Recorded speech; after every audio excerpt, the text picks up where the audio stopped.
What's up, guys? Welcome to the next part. In this part, we're going to be installing the graphics card. I'm going to be installing the GeForce GTX 560 Ti. It really doesn't matter which graphics card you're installing, you can follow this tutorial. Now, it requires you to remove the back bays and line it up with the PCI Express slot that you're installing it in.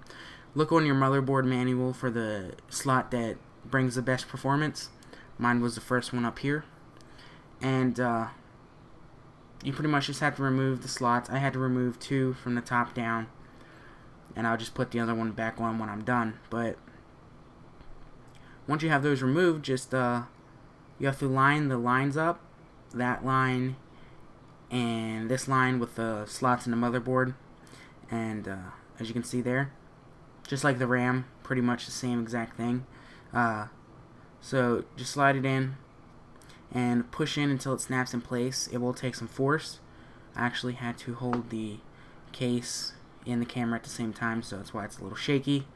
But go ahead and snap it in, and that's really it. You have to screw it in to make sure it doesn't move around and go anywhere. And that's it for installing the graphics card. Obviously there is still cables that you have to connect, which will come up in a later part, but that's it for this part. Thanks for watching.